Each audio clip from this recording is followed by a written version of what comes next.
Hello, I'm Super Train Station H. I'm an autistic gamer and writer, and welcome to my show. Thanks for showing up, everybody. Whether you're active in chat or standing guard in my silent squad, your participation and support for my show is deeply and sincerely appreciated. So for those of you who may not be familiar with me, I am a writer and a gamer. I focus a lot on retro games, but I play some modern stuff from time to time. Sometimes the modern stuff's modern sequels or reimagining to retro stuff. Most of my games are family-friendly. The most severe game in terms of content I ever played is Final Fantasy VII, which I only played through the first several hours of.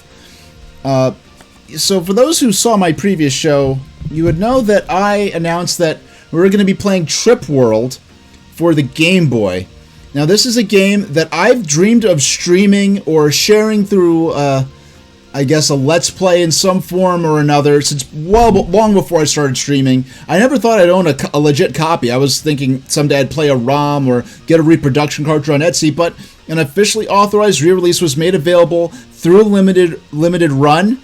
I know Limited Run. Hey there, Collectaboy. Happy Friday to you too, and happy Friday to everyone who may be watching, or heck, maybe it's even Saturday where you're at. I have no idea, but so Limited Run worked with Sunsoft to do an official re-release of this game. It was only released in Japan and Europe. Very, very expensive game, but now I know Limited Run had a reputation, sort of infamous reputation, for being, thousands of people fighting online to get in, to click to the buy now button when something went live. Now, I've bought actually 3 games from Limited Run at this point. This is the first one to be delivered, and it was a pretty non-eventful experience. I just learned that the game, this is the first game I ever bought from them. I bought it maybe about a year ago when this was announced, and I found out through word of mouth. I wasn't even looking for this. I was never interested in Limited Run games before. And I know there's an infamous reputation of a lot of people buying these just to put on their shelves, but I really genuinely wanted to play this. I was going to play it today, actually, but real life got in the way, and I decided we're going to save this for something special down the line. Something not long before my 4-year anniversary stream, which will be finally me beginning Pokemon Red, but... and mind you, notice that my episode number, my stream number, does not have an E in it, which means that this is an out-of-character stream. We're not continuing the XLO Token Advanced Controller saga tonight. We will tomorrow at 6 p.m. Eastern Standard Time, that episode, and I'm going to be forward with you for behind-the-scenes stuff. My 4-year anniversary stream, it may be pushed back beyond May. I don't want it to be beyond June. I could say that with absolute certainty. And what I could say is that, what I would say... But yeah, there's a limited run of Gimmick, but that's not a game I really care about owning physically. I'll do the digital download for Gimmick. I will. But for this game, I'll probably play this right before I start Pokemon down the line. But for behind-the-scenes purposes, I'll talk about that while I play. But for what you can expect from today's stream, we're going to be playing some Revenge of the Gator. I'll be playing this using my Analog Pocket. And we'll be playing some Kirby's Pinball Land, both Game Boy RPGs, this one of the late 80s, this one of the very early 90s. And we'll be playing those on the Analog Pocket console. And in between those two, and interchangeably with these two, we'll be reading a... Electronic Gaming Monthly from 1993, from around the time Kirby's Pinball Land came out, and to get a glimpse of what the gaming world was like in terms of game coverage, what games were coming out concurrently at the time Kirby's Pinball Land came out. Now, I took a glimpse at the magazine's cover. I didn't read through it yet, and it said first screenshots of Nintendo's new 64-bit technology. So this is right around, the rumors of the next generation with PlayStation, Sega Saturn, what became a Nintendo 64. That'll be very exciting. But first, we're going to play 3 or 4 games, get a few more scores on my spreadsheet.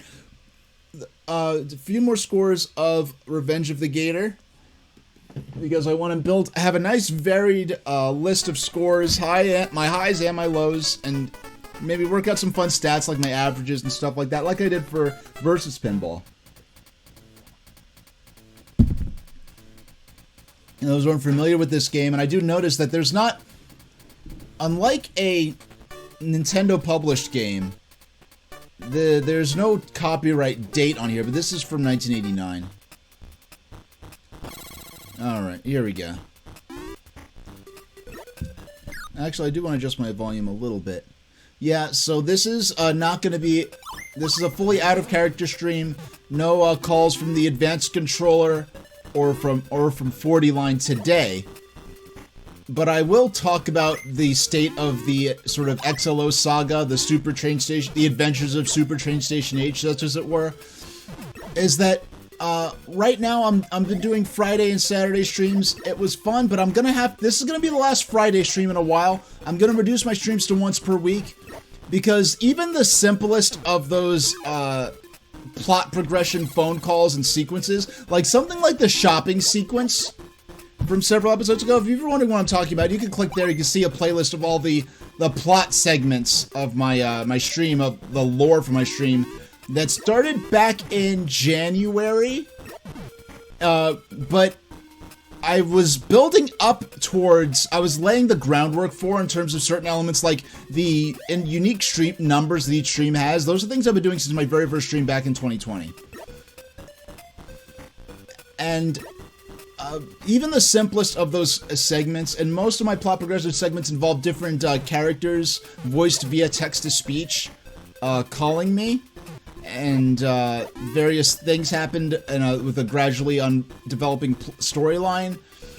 That is going to be, well, even the simplest of those sequences take hours of preparation and hours of rehearsal to pull off. And doing 2 streams, I want to get through the storyline to the point where I finish the this saga involving Super Train Station H as a character, so to speak, which is basically, it's I kind of compare what I do to like Red Letter Media when they do the half in the bag things, where there's certain segments where they are in character and there's sort of plot elements, but then outside of that, when they're just talking about the movies, they are out of character. That's kind of how I would explain my streams in terms of lore and plot progression. So, even the simplest of those segments take hours of preparation and hours of writing. And when it comes to something like the episode, like the first episode, my first stream of the year, or when it comes to like the shopping sequence where the advanced controller forced me to shop on a creepy online website to spend my XLO tokens on, those things take days and days and days, hours and hours of work to put together. And so even simple sequence where a character just calls me and I interact with them for a minute or two takes hours. And trying to do 2 streams a week, even with only just one of them involving that is a lot of work. And I feel like it's making, yeah, I'm doing 2 streams a week, but I feel like the quality of both streams is being reduced. And I'm spending almost all of my free time getting these advanced controller segments ready, let alone the normal things of testing my equipment for the stream. Like I said, there are not a lot of new layouts I've been creating for games I want to play in this spring and summer and beyond. Lots of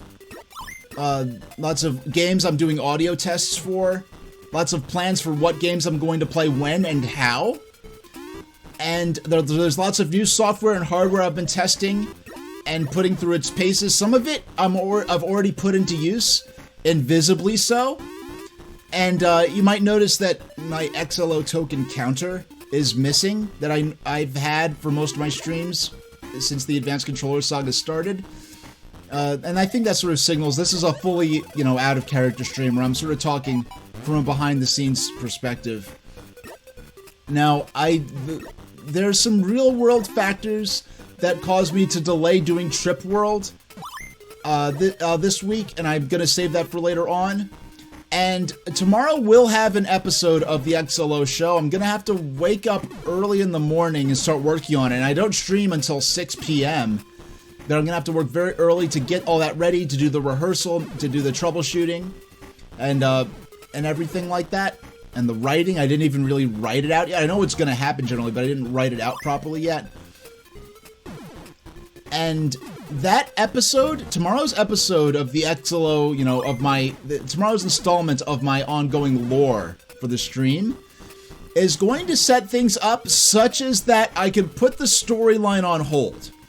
Think of it as a season finale, if you will, and there'll be an in-universe explanation as to why the advanced controller will not be calling me for a while to come. No, I don't expect it to be a long time, but what I want to do is and Claggaboy's saying this is going to be their first time seeing Trip World. Yeah, unfortunately, I'm not going to be playing it today. I'm going to be playing it later on, closer to the conclusion of the Advanced Controller storyline, and closer to my my 4-year anniversary. Even if that may extend, officially it was like mid-May. It may extend beyond late May. We'll see. But what I think is that, well, what I know is tomorrow's going to set up sort of a pause in the storyline to explain why, you know, Adcon won't be calling me for a while to come, and I continue with my streams as normal. He's going to be temporarily defeated for a while until he comes back, and we'll finish off the second half of the storyline I've had written and roughly blocked out for over a year, actually. And in broad strokes, the concept for this in general is thing I've been working on since I started the stream. So, I'm going to be doing one stream a week. I'm going to be using that time to work on developing. I'm not going to continue on with the lore segments of my streams until I have basically almost everything pre-recorded in terms of like the audio I have to make, the things I need to write, the things I need to rehearse. I'm going to have all of that ready for all of the episodes up to the up into the finale of this saga. And I'm gonna have that all ready at once, so I'm not scrambling to get things ready each week. I can focus on getting the gameplay parts ready for each week. And so I'm really happy that, and when Clackaboy says that it's gonna be their first time seeing Trip World, I know there's been one track from Trip World. What sold me on Trip World was Pete Dorr right here on Twitch. I think it was one of his earlier streams. He talked about Trip World, and he played the music, the background music for the first stage of the game. And when he played that first track, and I heard that music for that first level, it was so well composed, like the energy, it was such a like it really came close to bringing tears to my eyes. I'm like, this is a powerful track coming out of this simple 8-bit Game Boy hardware, and like this is a special game. I'm gonna have to save this game for some time. And I never thought it was a very rare and expensive game, and as the game collecting bubble got bigger and bigger, I realized I would never probably own a real copy of it. I settled someday I'll play an emulated version or buy a repro cartridge, but now I actually have the ability. Now I actually own the real physical Game Boy cartridge, and technically speaking, this is the first time. Actually, the only times I ever opened an original like Game Boy game, new in the box, was when I bought Pokemon. When my parents took me to the game store and we bought Pokemon Gold. We bought Pokemon Red and Blue. You know, at the dawn of Pokemania. You know, I got a good report card. My parents took me to the game store and I got to choose red or blue, and I'll choose red, you know. And at that point, I realized that was the first time I ever bought a brand new Game Boy game, because my dear aunt got me a well-stocked library of Game Boy games, like Super Mario Land 1 and 2, Ninja Turtles Fall of the Foot Clan, a whole host of games, but they were all pre-owned. So this is the first time I got to unwrap the box, and the first time I really noticed new cartridge smell, and new game smell, and see the manual and all the stuff that came with it. And Clackaboy's saying that they'll miss the lore, and the lore's not going away. It will come back, and you'll get to enjoy the lore tomorrow. In tomorrow's episode, whether you see it live or watching the VODs, there will be lore tomorrow, and it's going to be a fun episode. It's going to be very fun. Because Clackaboy, are you up to date on my lore up to this point? If you watched all the VODs and everything, if you've seen the last episode I did, back last Saturday on the 20th. It would be, I'm just really excited about tomorrow's episode. I gotta hurry up and do all the recording and troubleshooting and everything, and do the rehearsal for all the lines. But yeah, I think it'll be a good mid-season finale for And in the meantime, I'm going to be doing my streams just like how you see them now. I will admit, I am in a bit of a holding pattern. They're the same real-life factors. Me deciding to take this approach to developing, developing all the lore stuff and having it ready to go already, so I'm not, scrambling at the last second here and there. Okay, so you've seen it all. Yeah, so tomorrow we will see the return of the detective character that called at the end of last episode. So that'll be interesting. And aside from that, we will, when the time comes, it's going to be better, it's going to be more developed, nothing's going to be rushed. I'd say there are probably like 6 or 7 more lore episodes before we're ready for the finale. And technical terms, as far as the hardware and software, because when I tell you, I have invested significant sums of money in some of the visual effects and graphics that go into the show that I've yet to really be able to show off.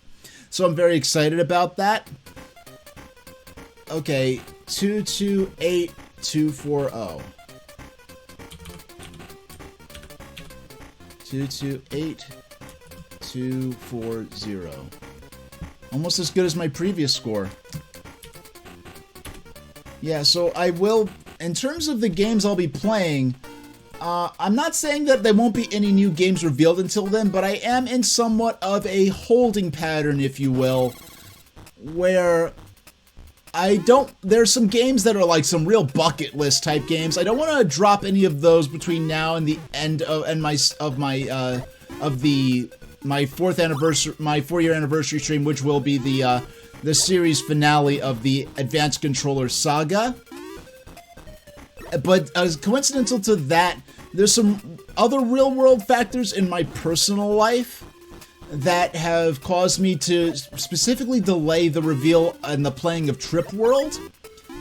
And those, we'll see how those play into how because I do want some certain things I'm dealing with in real life to be resolved before I do the anniversary stream. And I've had some great ideas just today alone. There's some things that I was planning for the anniversary stream that I was like, you know what? That would probably be better before the anniversary stream in a different episode, in a prior episode, as a single segment, as opposed to a large part of a Titanic mega stream that I might be doing. And I will talk about some of the stuff I plan on doing in the near future. I'll be honest. I'll say it out loud. Lots of major streamers are pretty much running on Twitch whatever movies and TV shows they feel like illicitly without any consequences, as long as they just delete the VOD afterwards. There are too many things, and these are things that are like mainstream television shows and movies that are way more likely to cause copyright concerns in terms of service than the stuff I'd be interested in showing.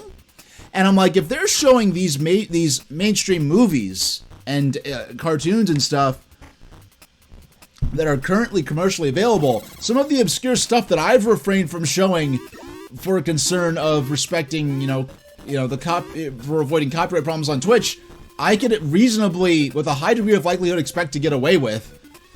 And that might not always be the case. So I might as well take advantage of it while I can. There's certain things that I thought I'd never risk streaming that I feel pretty much liberated at liberty to stream. And these are people with much larger audiences than me. Not like, thousands of people watching, but several dozen or several hundred.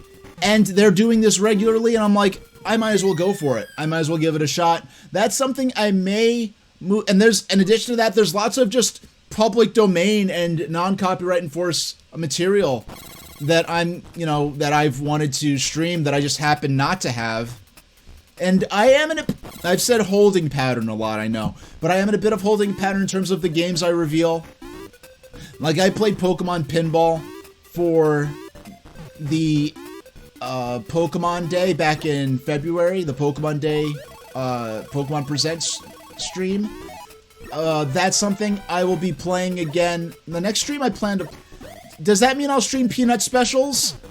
I won't necessarily stream, like, DVD quality rips of Peanut specials, but what I might show, like, let's say, for instance, if I have a 30-year-old VHS tape with that's degraded to a certain extent, so the audio video might be a little distorted, in which they maybe happen to have, say, in Thanksgiving Day 1993, ran a Peanuts movie on television, maybe I'll run that and then delete the VOD afterwards. And things like that. That's something I might consider now. If I get in major trouble, forget it. But there's lots of old VHS tapes of stuff that I know for a fact I'm the only person on Earth, probably, who has a recording of what was playing on CBS on a certain Saturday morning in 1988. I know I'm the only person on Earth who has that tape. I can't keep it to myself forever. I can't. It's like a moment in history that'll never come back. There's one tape I have that I discovered only in like 2010, 11-ish, and I dropped it and broke the tape, but the actual magnetic tape inside is fine. I have to find out if I could find someone who could record it. I have one tape that's a home recorded tape. I don't know what's on there. It could be valuable things that otherwise that might be genuinely lost media that recorded off TV the tape has mold on it. I have it in a hermetically sealed container where nothing can get in or out, but I have to see if someone is willing to work with either repairing the tape or preserving what's on there for me, or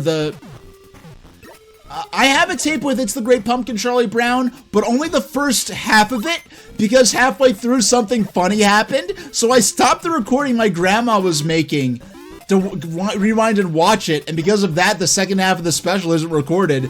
So throughout my childhood, I only ever saw really the first half. Come on, ball. Come on. Come on, ball. Okay, there we go. That's more like it. Yeah, so and then I have lots of Shine Time Station episodes on both. I have digital copies I scavenged from YouTube, because that Shine Time Station really isn't being copyright enforced. Like, Mattel apparently does not give a crap about it. They might care about the Thomas episode segments in there, but I can just cut those out. I know one thing I did when I streamed Super Locomotive. What I did with that stream is I cut out the Thomas episode segments and replaced them with illustrated, like, audio books of the Railway Series stories those episodes were based on, which was a lot of fun. So that could be one thing I could do. Yeah, lots of types of streams. Some streams I've been holding off for years in preparation for what I wanted to do, perhaps post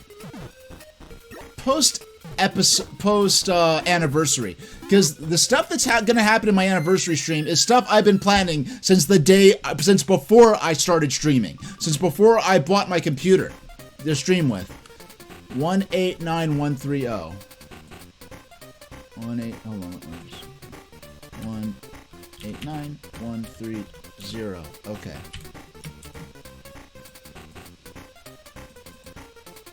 All right.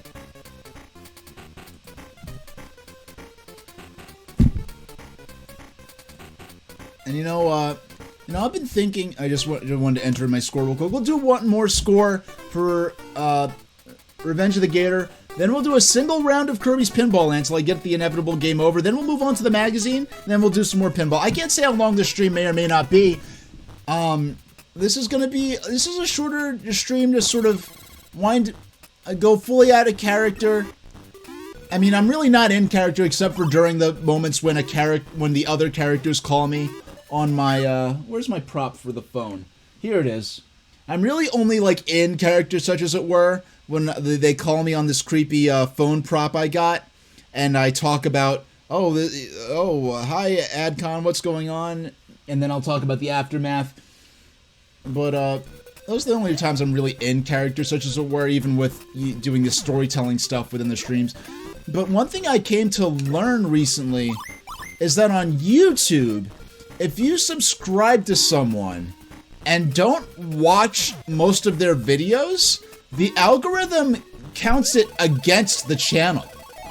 And that's concerning. Don't know if I'm concerned. I'm trying to find out if Twitch has anything like that, because there's so many great people I ran into just once or twice on Twitch that I follow them, but I may rarely be at the computer when they stream, or am I able to watch their streams live. And if there's something where if a lot of people are following that aren't watching it, I don't know if it's gonna demote them in their rankings and stuff like that. So I've had to make some decisions like, no, I know this person's nice, but I haven't watched them in over a year. Oh, Serial Wars is asking thoughts on the Knuckles TV show on Paramount Plus. I think it's cool. I'm glad it's happening. Now, for me personally, the only video subscription service of any kind I am subscribed to right now is, Serial Roast. I don't know if you saw this, but my limited run reprint of Trip World came in. I was going to play it today, but I decided to hold off and save it for one of the streams right before my 4-year anniversary stream. I did not actually see the show. Frankly, almost all of my free time is spent preparing my streams, and that's really what I'm talking about in today's stream for the most part, as far as, pulling back the curtain behind, the sort of the production. Almost all my free time is spent on the stream, and I'm gonna go from Friday and Saturday to just Saturday. I feel like it'll make for better streams of higher quality, and yeah, I did not see it yet, but frankly, I doubt I'll ever see it. I doubt I'll ever see that show, to be completely honest, because I don't watch television. I don't watch, you turn on the TV and there's a set schedule on each channel. I don't watch that kind of TV.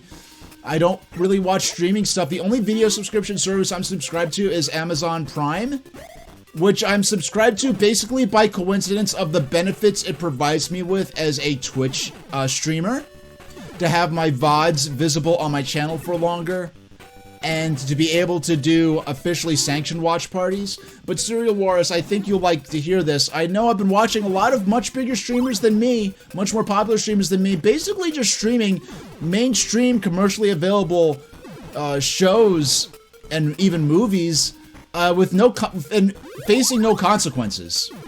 So I really am open up, and I'm like, if they're watching this stuff and not facing consequences in terms of service or copyright problems, some of the obscure stuff I've abstained from streaming illicitly.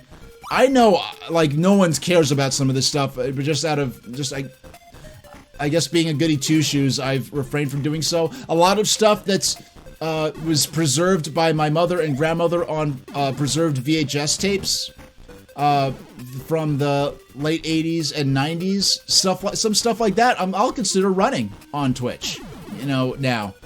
And I'll delete the VODs right afterwards, but so much stuff that no one except for me and my closest friends and family have ever seen, and it's incredible to me because, as I was saying earlier, okay, who aside from me has this particular Saturday morning from 1991 on CBS recorded and preserved?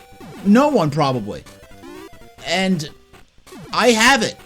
And I have at least one case of where I had an episode of a show that only ran for one season, and it was a Halloween episode that only aired once. And I had it on tape, and it was a lost episode, and I had it. And no one knew if it would ever be seen again, because it was never released on home video or on DVD, and the show was a huge failure, so it's not likely that it would ever be released on digital or Blu-ray. McLaughlin Boy saying they're not able to stay the whole stream, but they're driving now to help out a friend who doesn't own a car. Well, hey, thank you for whether you're standing guard in the Silent Squad or actively participating in chat. I sincerely and deeply appreciate your support for the stream and the show, and I hope I'm glad. Remember, I do have almost about 80 to 90% of my VODs are preserved up on YouTube on that playlist in sequential order. All my lore segments, there will not be a lore segment this stream, will be up on this playlist right here. I will have a lore playlist tomorrow, though. A lore segment tomorrow. And after this game is completed, this particular round, once we get game over, I'll record the score. We'll play a single round of Kirby's Pinball Land. We'll move on to a magazine, an Electronic Gaming Monthly from 1993 that actually, I believe, has, if I did my research correctly, has the EGM's review, either a preview or review of Kirby's Pinball Land. And if those who are not familiar with this game came out in 1989, the same year as the Game Boy, one of the earliest Game Boy games. And it was made by HAL, who later went on to create Kirby, and they made Kirby's Pinball Land using what would casually be described as the same engine as this game. Now, in programming technical terms, I know, like, someone was talking about Atari games, Atari 2600 games, and they would say that, like, a game was programmed with the same kernel as this other game. So I think that's really more of the, strictly speaking, the technical equivalent of an engine in this context. But for casual purposes, Kirby's Pinball Land used the same engine as this game. And then the later Pokemon Pinball for Game Boy and Game Boy Color also was programmed using the same engine. Which is, though that was a collaboration between HAL and Jupiter Corporation, and then Jupiter Corporation went it alone for the sequel to Pokemon Pinball Ruby and Sapphire on the Game Boy Advance, which did not have HAL's involvement as far as I'm aware, but because of, you know, Jupiter being involved with HAL and the lineage to this game right here and Kirby's Pinball Land and Pokemon Pinball, you could definitely see the game design DNA of Kirby's Pinball Land and Revenge of the Gator here on Pokemon Pinball, even when it got into the Game Boy Advance era where HAL was apparently no longer directly involved or involved at all. And the other game I've been playing so much is, well, in the past, not recently, but Versus Pinball for the Nintendo Switch's Arcade Archives. It originally was an arcade game, an enhanced arcade port of the NES pinball game. And I've been playing that game and grinding to get my score up higher on the online leaderboards. And this is the first pinball game since Versus Pinball that I've really gotten into in terms of trying to develop my skills at, get higher scores at. And with Versus Pinball, I made a cool little ticker on the bottom, where in addition to the basic information about the game that you see up for all my streams, what you also see is my average score, how many points I need to make to add to my best score to increase my place in the leaderboard at that point. I haven't updated, I haven't looked at the leaderboards in a long time. But, okay. Yeah, but on one hand, it's unfortunate I'll only be doing one stream a week, but that one stream, I will definitely be of higher quality, and it'll be something I'm much happier with. Oh, is that my last ball?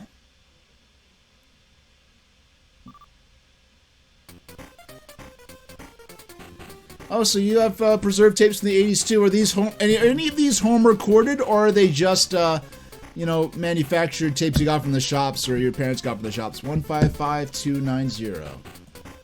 Okay. All right, that'll do it for Revenge of the Gator for now. But let's move over to, you saw it happen already. Gonna move over to Kirby's Pinball Land. We'll just quit out of the cartridge and get Kirby's Pinball Land out.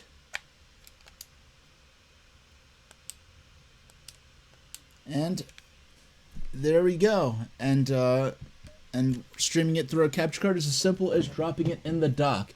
Now, of course, this is a practical solution for me because I have a big library of classic games that we could play on here. We'll play the Crackle level just once.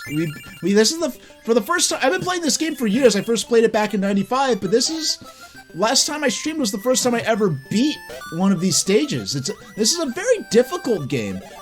there's the high score factor, but I think this game really does have a concrete a conclusion to it.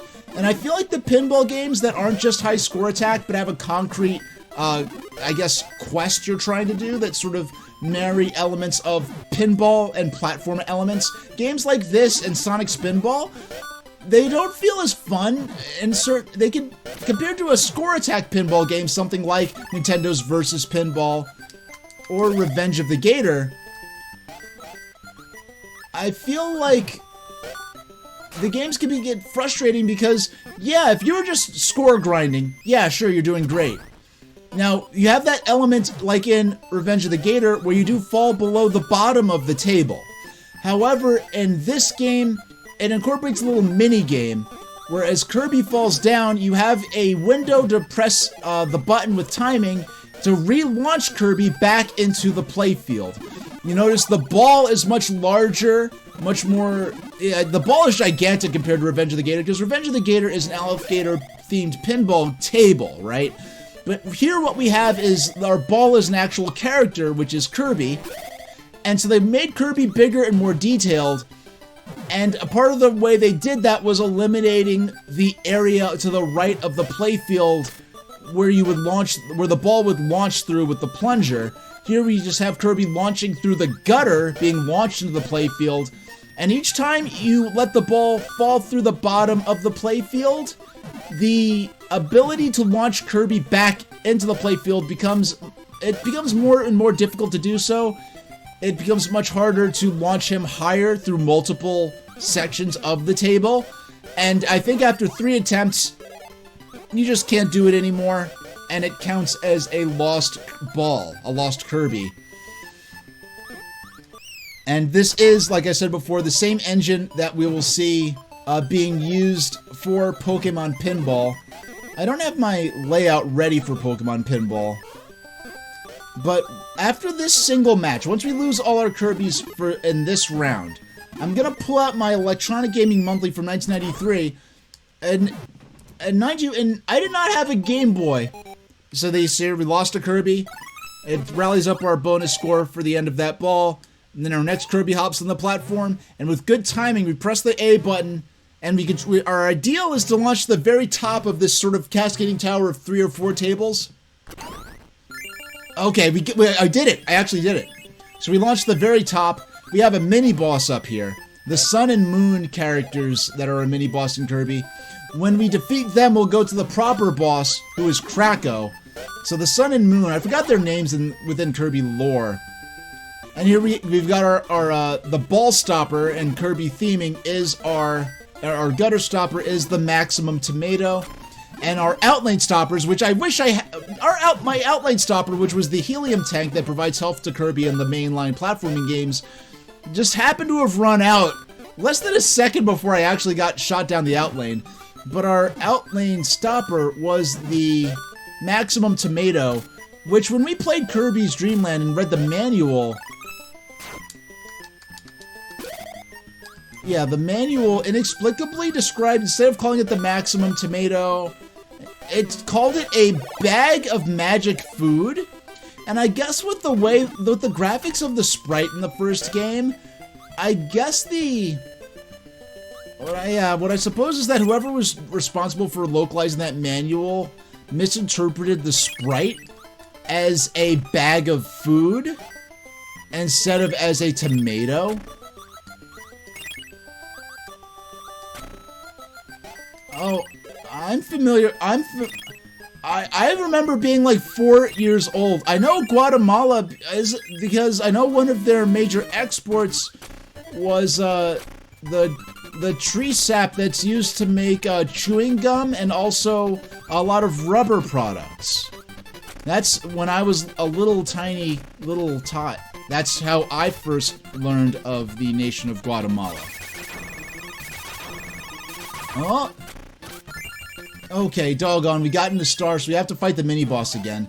Now, Kirby handles very slightly differently in terms of his ball physics during the boss stages. And if we hit that warp star in the gutter, rather than get taken, we do get warped back to here. So we just have to take out, we took out the sun, we just have to take out the moon. And, okay. There we go. Oh, excuse me. Alright. Alright.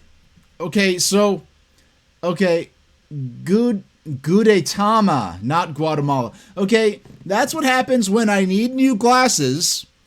And I'm looking at chat through the corner of my eye on my second monitor while I'm and yeah, so I thought it said Guatemala. And the thing is, you're always going to like you're going to you go to so many you know, restaurants of you know, of different nationalities, you know, different national cuisine or regional cuisine, that from you in particular, Clackaboy, I just immediately thought Guatemala. So no, I am not familiar at all with that character. Not familiar at all with that character. Yeah, so yeah, you said they're called the character Lazy Egg. I explain this character. I'm totally in the dark as to the context of this character.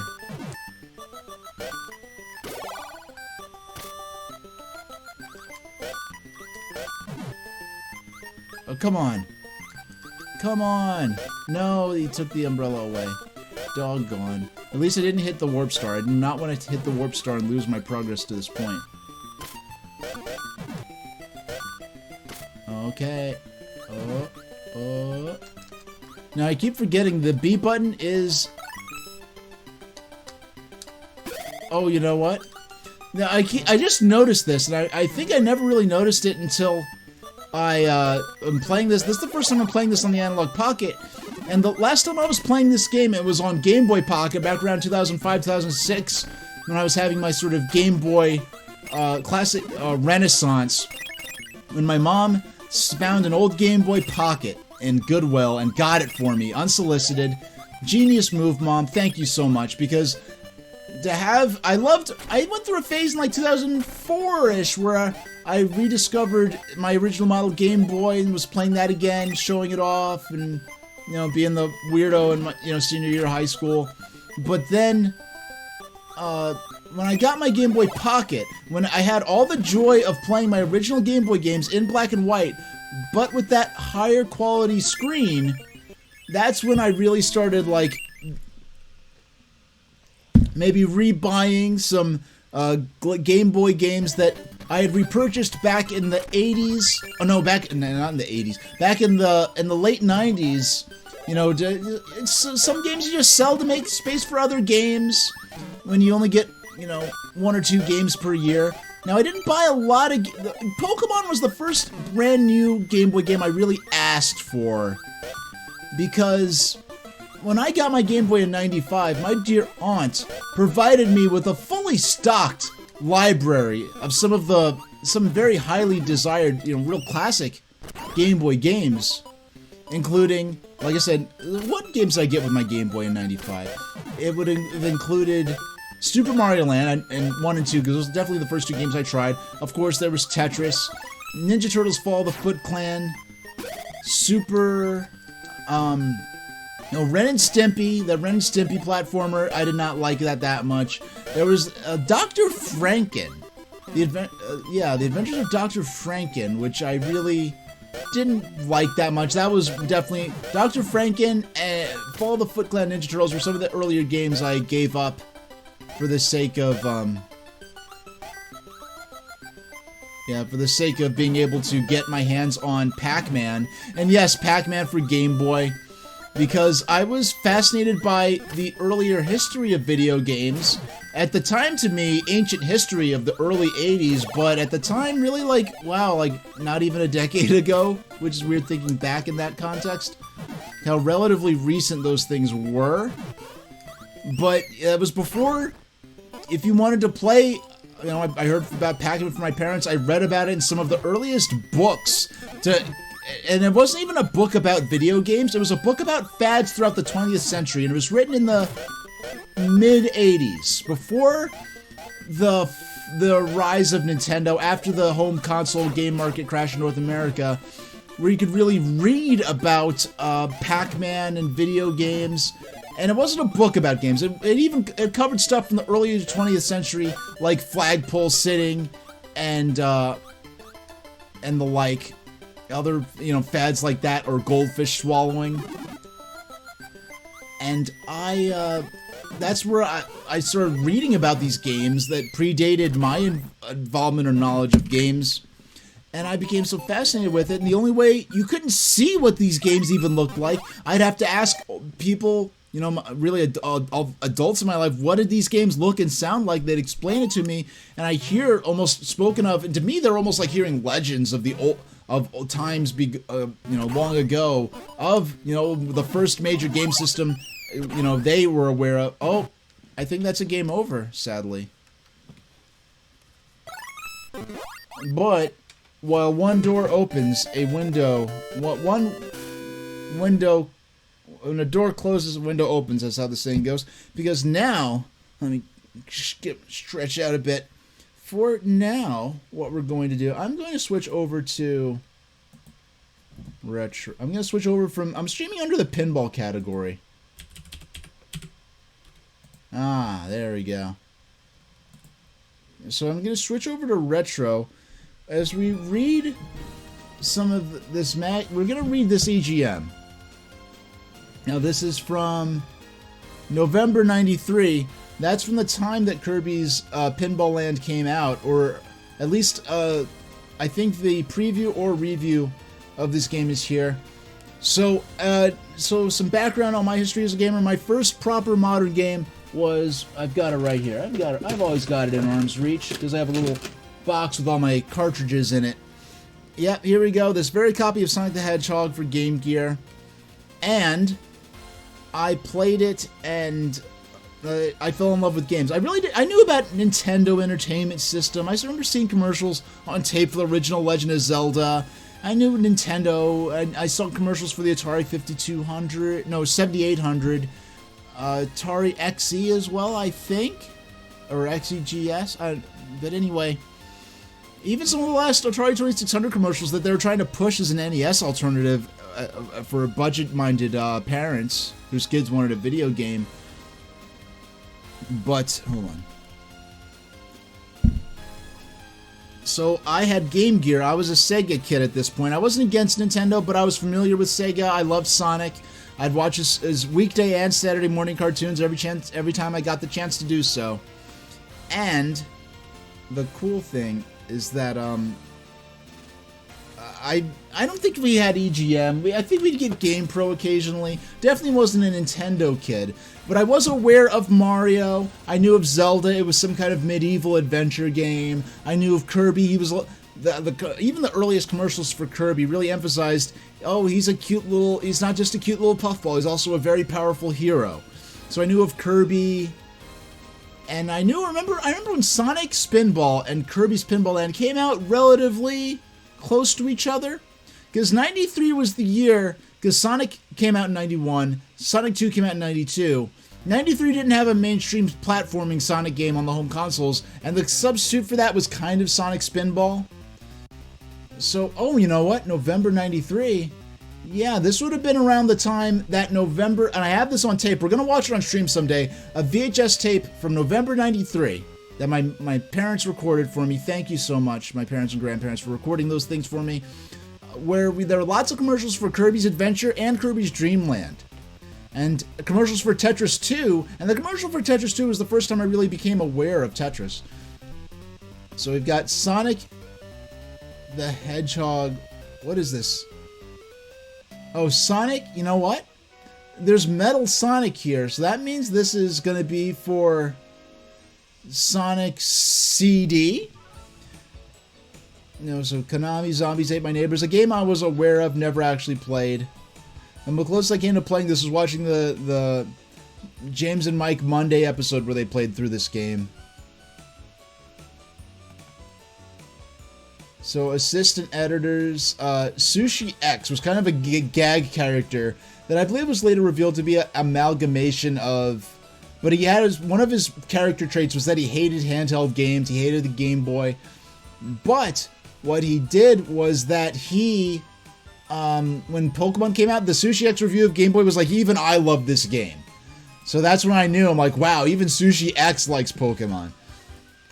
Too many choices. If a new game system is the main item on your Christmas wish list, be prepared for a rude awakening when you start shopping. If you thought this was as simple as using the Super Nintendo or Genesis, brace yourself. This season there are no less than 19 systems to choose from, even more if you want to have the Japanese versions of the US machine. Sounds scary, doesn't it? Well, before you jump all over me exclaiming gross exaggeration, the list does include all the portables and relics like the NES and Master System, which no respectable gamer would even want now. Wow, jeez. I mean, Master System in Europe was still getting major support, and NES, November 93, we're talking about stuff like some of the last... you have Kirby's Adventure, which I played on stream a couple years ago, coming out on the NES, but moving on. On the bottom of the list is a console version of the FM Towns called the Marty. Besides being very expensive, don't expect to see it or its games at your Toys R Us with no national distribution. This puppy died on the boat from Japan to the United States. Here's one you probably haven't thought of, but you wonder through your local Radio Shack, you run across their video information system. The distribution is there, but the games are horrible. Pioneers in the same business with the Laser Active CD system, coming in at a huge price, $1,570 if you want both the Sega CD and TTI Duo modules. And a small number of $120 games. Dang! The system has a long way to go before it's a household, before it becomes a household world. I think they meant household word. Great for karaoke, though. CDI is Philips' entry in the game market, even though it has been in stores for some time now. It hasn't caught on as the games just don't cut it. One kind of wonders how desperate they are. With one of their releases is the popular book, The Joy of Sex. Commodore is back with their new console system, the Amiga CD32. This one could be a contender and is worth watching. The games are good and the $400 price is within reason. Oh boy. That was more of a thing in Europe. I don't even know of that really getting a I think it might have gotten a catalog-only, mail-order-only release in North America. TTI is still hanging in there with their Duo. The number of new games this season is way down, and they're going to have to work real hard to get back in the players' interest.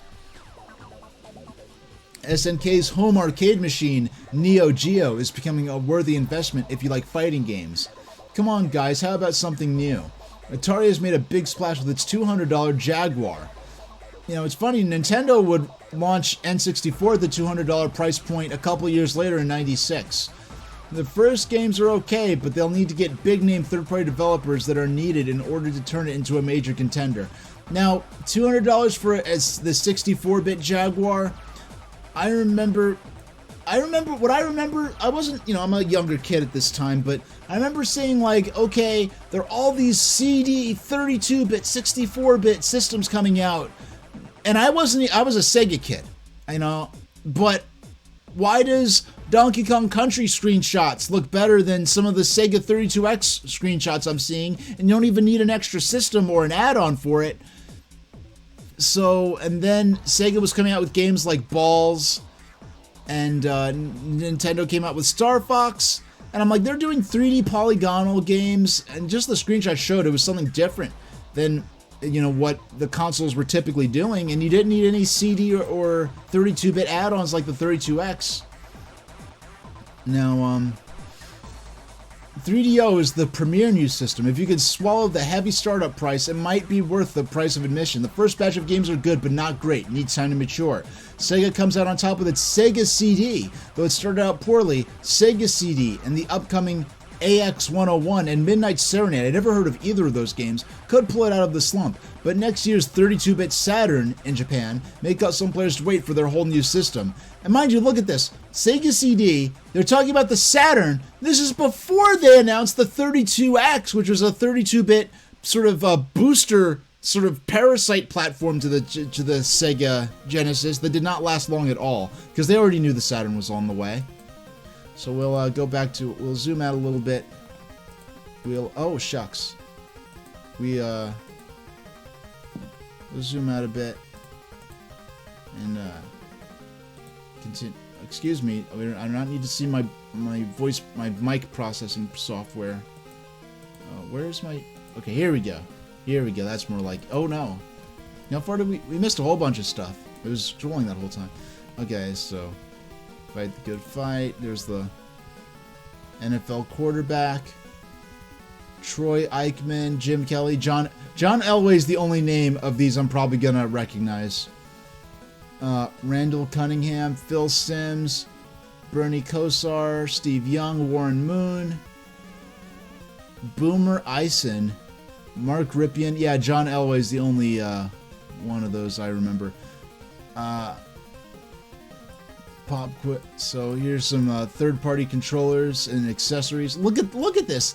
The handy gear. They made an equivalent of this for the Game Boy, but the one for the Game Boy was massive. Look at the one for Game Gear.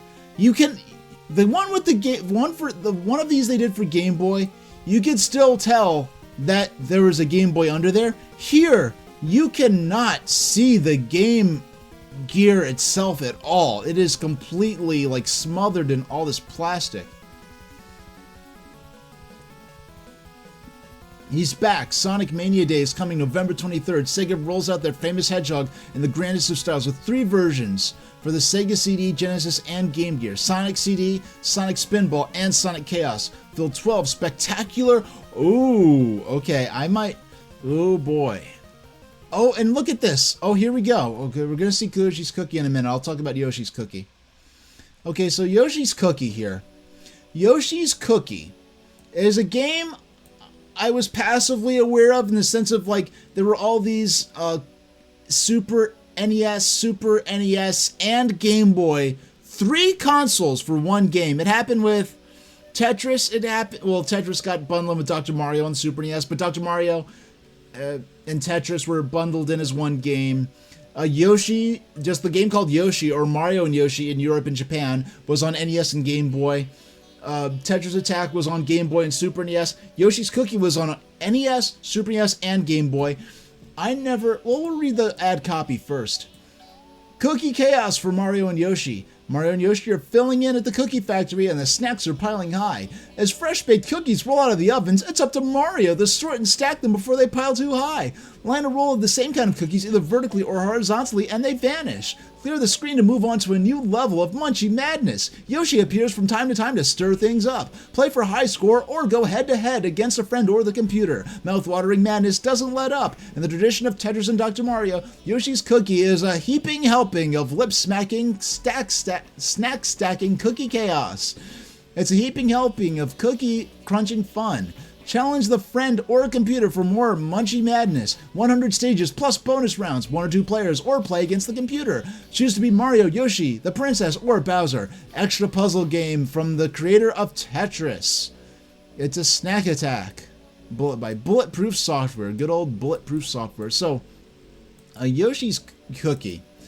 The closest I came to actually playing Yoshi's Cookie would have been when Tetris DS came out in 2006. There was a mode, Tetris DS was themed around different Nintendo franchises, particularly in their NES equivalent. So the first Legend of Zelda, the first Super Mario Brothers, Metroid, and Yoshi's Cookie was the puzzle mode where you had to solve puzzles in a certain number of moves. And the music in that mode, dun dun dun dun dun dun dun dun dun, that was themed around the NES version that music was from. The Super NES version of Yoshi's Cookie had completely different music, but better sounding music. And the main play field, and only the Super, from what what it seems is that the Game Boy and the Super NES versions actually feature Yoshi on the play field. However, the NES version, which is the one I otherwise might have gravitated to, has the music I remember from Tetris DS, but Yoshi is not actually appear on screen during the main gameplay. I'm like, come on. Yoshi appears in some form in the game called Yoshi. Yoshi's Cookie, to not have Yoshi on the screen at all times, it seems kind of a waste. The Super NES version, the music is very good. The graphics look a little better, what little I've seen, so I will probably get the Game Boy version just because I like playing Game Boy games. It'll be a fun comparison and a good game for, if I'm playing other Game Boy games, I don't feel like pulling out my Super NES. Hey there, Reliat. This is a this episode, this stream number, you will see does not have an E episode number at the end, which means that it is a fully out-of-character stream. There's going to be no plot progression elements with the advanced controller. If you do want to see the next episode of H's adventures with the advanced controller and 40 line and the new detective character who called at the end of last episode, you will be able to tune in tomorrow. But that episode is going to be kind of the mid-season finale, where I will continue on the streams without the plot progression elements with these weird, crazy text-to-speech characters calling me. That I'm going to film and edit and write all of those episodes and have all of that ready. And I'm also going to be doing one episode a week because a lot of the time I could be spending doing I'm going to have all that ready and do in the lead up for my 4-year anniversary stream, which will include the premiere of Pokemon Red, a game I've wanted to play since the beginning, onto my stream. But we were playing Revenge of the Gator earlier today, and then we moved on to Kirby's Pinball Land. And so since we pulled open a EGM from November of 93, which I believe has a review of Kirby's Pinball Land in it. Reliet has redeemed their XLO tokens, the inflation-free, non-legal tender digital currency of the future. On a Sodor lore reading, we're going to read a little piece of the deluxe Sodor lore reading. So we're going to read a little more than usual of the. Oh well, heck, you can see my my game sitting there. Actually, we'll what makes it deluxe is that it costs more, and I will arbitrarily read slightly more than I otherwise would have. So today we're going to read about Knapford Junction. The first railway in the area was from Elsbridge to Knapford. We now call this the Harbour Line. Opened in 1885, it was lightly built and horse-worked. It ran from the wharf at Elbridge to that at Knapford, cutting out the hazardous shipment stage down the river. It curved east from Elsbridge to Toyrek Mine, and keeping to the firmest ground, swung round in a wide curve to reach Knapford. But Knapford Harbour provided a disappointment. It needed constant dredging. But by 1905, the cost had become prohibitive. To continue on. The mining company abandoned it and excluded the line along A.W. and Dry's Road to Tidmouth, round the headland, using light locomotives for haulage. These were built for them by Topham Hatt, A.W. and Dry's young engineer, recently arrived from Swindon. In 1908, however, this line was destroyed in a storm. Great distress and unemployment resulted. To alleviate this, A.W. Dry, with the help of a treasury loan, employed out-of-work miners to cut a tunnel through the ridge south of Tidmouth, and ran the first train of the newly formed Tidmouth, Knapford, and Elsbridge Light Railway, steamed through in 1910. In 1912 came amalgamation with the Wellsworth and Sudbury Railway, who also had their eyes in Tidmouth, and tunneled through the rest of Crosby to join the TK&E at Knapford. Knapford was now a junction, but both station and junction were then on the south side of the river. Following the building of the Northwestern Railway in 1915 to 1916, the Elsbridge traffic was worked by Topham Hatt's vertical boiler engines, but it was relegated to a bay platform on the east side of the station. Elsbridge trains no longer worked to and from Tidmouth. The rundown of the Toyrek mines began in 1925, but quarries near Farquhar gave promise of new traffic, and it was decided to extend the line to serve them. Topham Hatt's locomotives were not considered adequate for the longer haul, so after a probationary period at Wellsworth, Thomas was given the job. He was alone at first, with the vertical boiler engines as spares in case of emergency. Okay, so Thomas would have... That's interesting. So Thomas would have actually met these unnamed vertical boiler engines that were built by the first Sir Topham Hatt. This is new to me. I'm actually learning this in real time. Later, an ex-Great Eastern Railway tram locomotive, Toby, was acquired to comply with the Ministry of Transport regulations for roadside extension to the quarry. In 1956 and 57, Topham Hatt launched his Knapford Harbor Improvement Scheme to relieve congestion at Tidmouth, and Percy was transferred from Tidmouth to help. Considering considerable rearrangement was needed, Knapford Station and Junction were moved from south to north of the river. A new branch line was built on an easier gradient joining the old branch line, now the Harbor Line, at Tory Wreck. The Harbor Line now carries freight only, together with occasional excursions, and is worked mainly by Percy and Toby. The passenger traffic to and from the junction is Thomas's responsibility. Since 1964, he has been assisted in this by Daisy, a diesel rail car. It is to be noted that the race between Bertie and Thomas, recorded in Thomas the Tank Engine again, took place in 1948, and therefore before the shorter line was built. The junction station was then on the south side of the river, and from Knapford to Tory Wreck, Thomas stopped on what is now called the Harbor Line. Alright, so back to the magazine. Here we go. Yeah, there we go. So thank you, Reliot, for redeeming your premium tokens on that Sodor lore reading as we continue on. So Pocky and Rocky, this is a game I've heard a lot about. I heard there are sequels that were Japan only. Apparently this game is very rooted in Japanese mythology and folklore. But this game is the absolute blast. Don't let its timid name fool you. Natsume's second Super NES title. Yeah, lots of praise. This game is awesome. EGM February 93. Huh.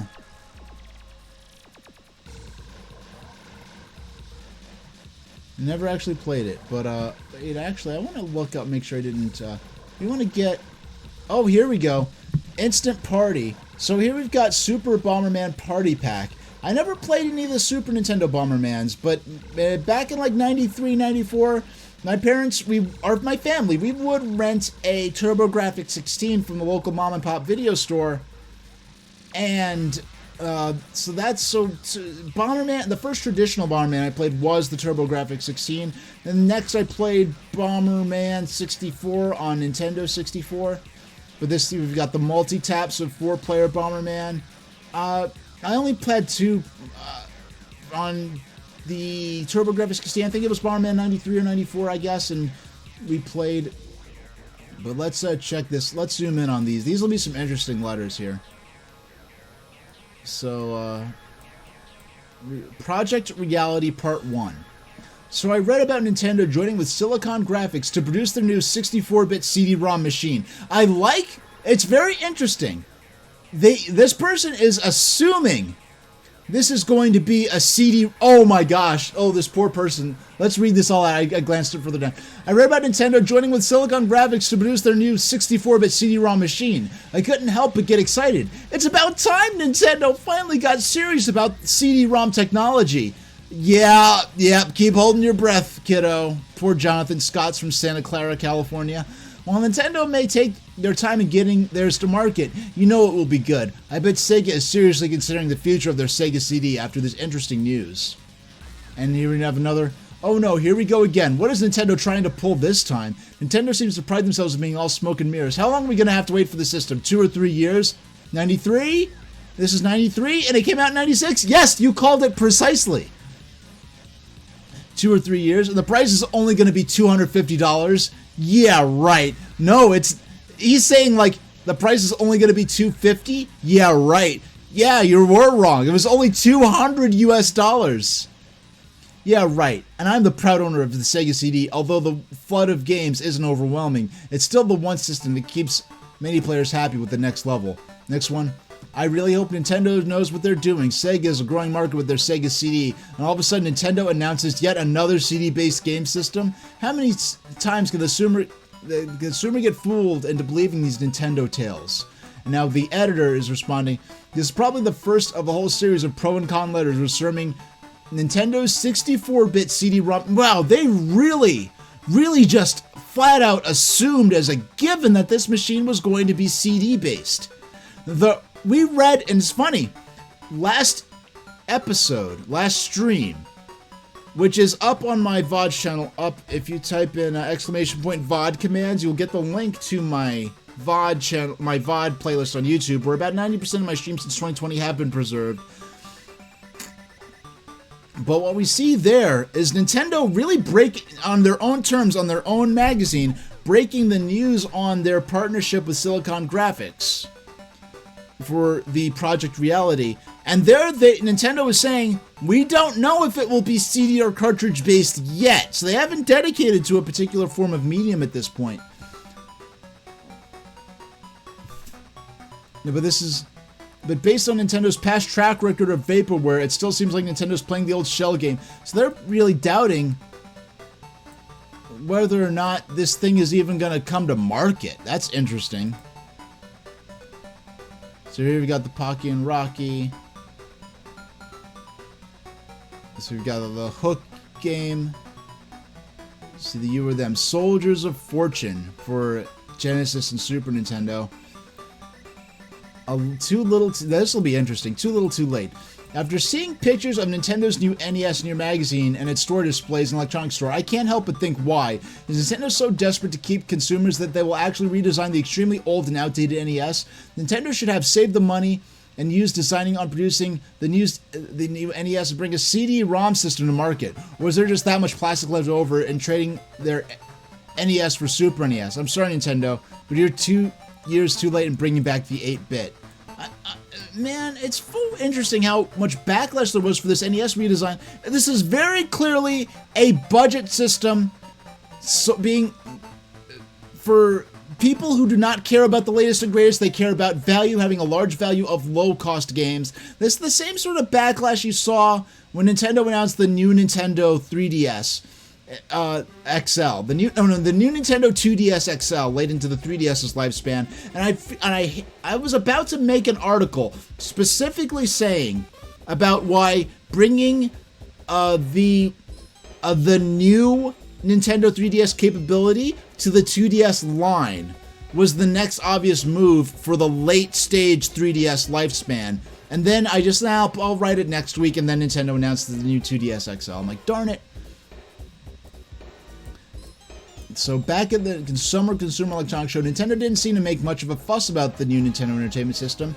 It wasn't center stage getting all the attention like one would think. Instead, it was sat in a glass display with other Nintendo products. Seems extremely doubtful that this new NES can pump new life in the dying 8-bit market. Considering lack of games that come out every month, Nintendo may be trying to pull the same tactic Atari did. They designed the old Atari 2600 and sold it for under $50, as the advertisement said. If you're a complete Nintendo nut and must own anything that has a Nintendo label on it, and you're looking for a replacement for your broken NES, it may be worthwhile to pick up. Otherwise, just an attempt to sell customers more on looks than the hardware under the skin. Okay. Alright. So more FX games. Having played through Star Fox on my Super NES, I can honestly say that Super FX technology is really cool. But aren't there supposed to be more games using this chip? I attended the Summer CES in Chicago and saw FX tracks. I believe this game came out as Stunt Race FX. Even though it wasn't finished, I saw strong possibilities for it. Is there anything else planned for the FX chip? One of the top manufacturers in England is producing some titles that use FX technology. One of these is a second racing game called Power Slide, and a second... So there's like there was at one point 3 Power Slide. I don't know if this became Stunt Race FX, or if this is something that either came out that I was not aware of. Because remember, I did not have Super Nintendo at this time. I did not. I did not get Super NES until... Yeah, it was October 2001 when I got my Super NES. And it's kind of funny because at the time... my thinking was, wow, I got a Super NES, I got this, yeah, it's more advanced than the NES that I got in like 99 or 2000, but this is such an old school, ancient system. The Super NES in 2001 when I got mine was younger than the Nintendo 3DS is today. Younger than the Wii U is today.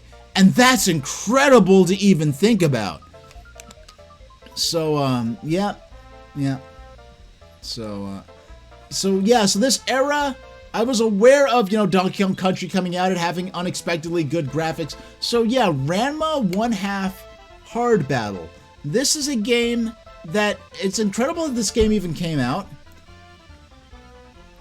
I did not become aware that Ranma 1/2 existed until around 2000, 2001. I read a book that was basically a guide to all the Japanese cultural things in anime.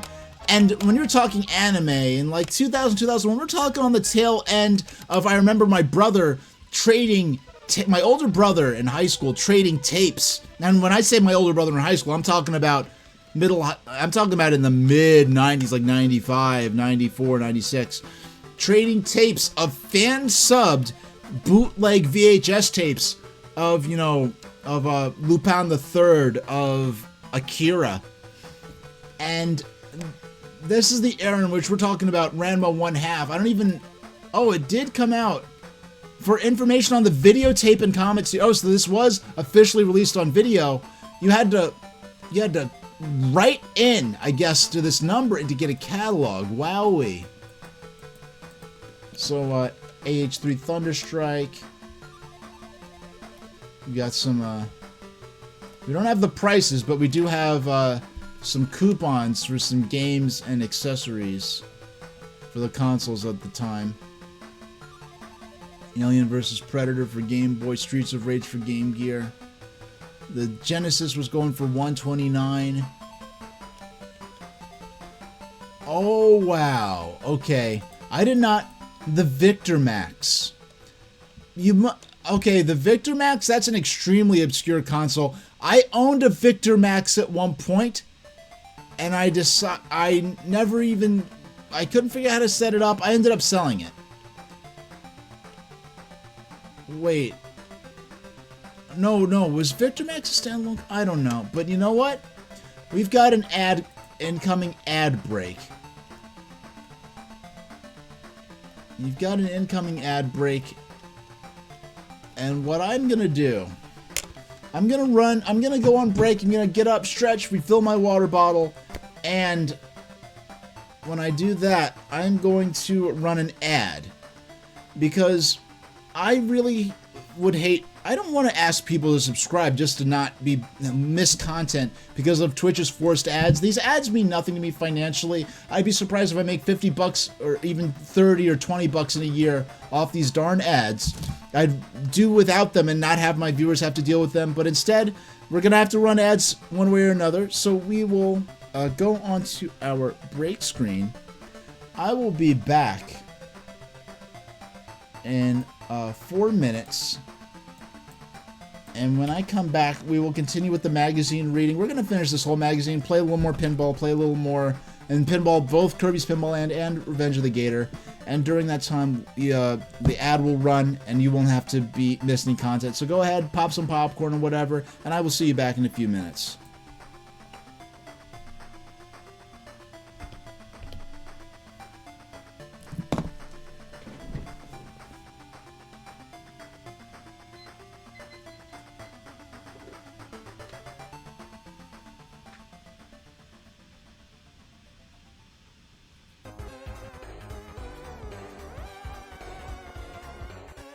Okay, I'm back for real, and I forgot to mute my microphone, so y'all probably heard doors opening and closing, me getting up from my chair, all that fun stuff.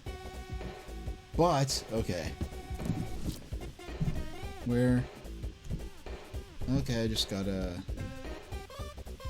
Hey, there we go. So... Alright, so we got an ad here for the Lost Vikings on, I don't know, I always thought of this, I guess because I just had, I never played this, but I had Genesis at the time. I mean, not Genesis, I had Game Gear, so I was more of a Sega, I was more aware of the Sega version, but I guess primarily it was really marketed as a Super Nintendo game, and then they came out with the Super NES version later, which is interesting. Yeah, some,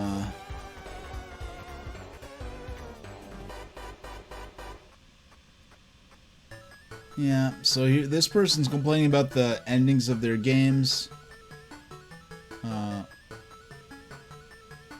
Postcard paranoia, advertising differences. In issue 51, Wolfenstein 3D.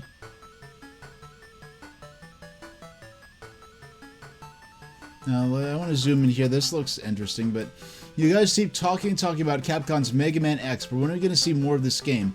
I own and have beaten all of the NES version. I'm looking forward to picking this title up. Anywhere on when Capcom is going to release it, or I have to keep drooling over the pictures in this magazine?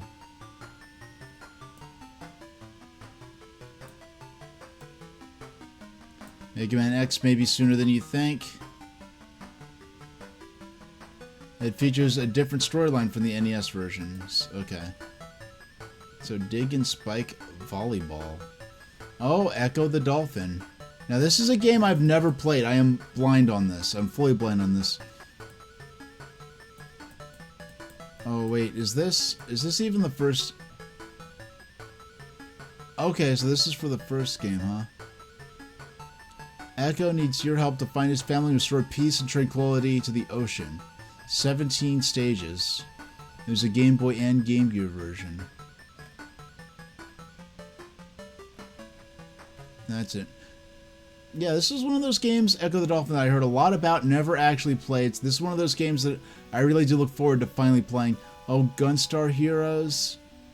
Yeah, this is a game that I never played, but I saw a little of. But I did play Mischief Makers by the same developer. Treasure. Okay, just glancing at this image, I know exactly, I don't know their name, but I know exactly who did this art. Because they did a lot of art for Baseman. They did a lot of art for Klutz books, which I was a fan of back in the day. It's a Sears ad. You got Clay Fighter. I want to see what they say about the graphics for Clay Fighter. Interplay went all out in the originality department for this one, taking a common theme and adding a slew of nifty options. Gotta hand it Interplay. What looked like another mindless fighting game is actually quite fun to play and extremely humorous. The characters are cool, but since there's only 8 characters. Yeah, there's only 8 characters, but I know they hand animated this with clay. If this game would be solely on looks, it would get close to a 10. The graphics are excellent, the animations are hilarious, the control of the fighters is uncommonly good, but not much replay value. Okay. But Mario's Time Machine. Look at the screenshot they chose to use for Mario's Time Machine. The screenshot, the weird water skiing thing where you're trying to grab mushrooms. Just like Mario's Missing, this card is aimed at a much younger audience. It's based around the edutainment idea. The card tests your skills at recalling historical places and trivia while giving you a pseudo Mario adventure. I actually enjoyed Mario's Missing, expected this one to be the same. Luckily it is, and offers even more challenging quests. Kiddies may have a tougher time with this one. Yeah, so at least this one, I know especially with the Angry Video Game Nerd episode. First off, he's playing a character. Second off, he's deliberately trying to find funny things to say about it. And he's making fun of Mario is Missing in particular, because that's the one I've actually played. I played the Macintosh version of Mario is Missing. When you go into Mario is Missing, specifically expecting a Carmen Sandiego style edutainment game where you're solving questions and figuring out clues about geography stuff, it's a good game. At least the Macintosh version, because I know like the NES, Super NES version, you're not gonna have the those sorts of what's the word? You're not gonna have the voice samples and things like that. Street Fighter 2 Champion Edition, Gauntlet. Oh, you have Game Genie for Sega and Nintendo, because Nintendo lost their lawsuit, thank goodness. But in Japan, the equivalent of something like this is actually illegal. In Japan, a device that's the equivalent of this is considered an actual form of piracy, and the police will actually get involved. So Sonic CD. Now this, I never played this. Now Sega CD to me, I just know my family had a record player and we had tape cassettes. We did not have a CD player that in our stereo system until 1994, which is relatively late in the game for CD players. But to me, it's like, wow, it's like a little tiny record and it's read off a laser. It's such advanced technology, and now we're going from cartridges, these little cartridge things that hold our games to having games on CDs, which are the newest emerging technology. And I didn't quite understand, aside from the game being on a CD, what the benefits of CDs were to games. Except for I know, like, I guess the music is going to sound as good as listening to it off a CD. But aside from that, I really didn't understand the benefits of Sega CD. I just knew it was more advanced somehow, and that would be better music. So Sonic CD was like, okay, like, I heard of Sega CD, now there's going to be a Sonic game just for this. Let's see what they have to say. I've never actually played this. Hey, want to hear something?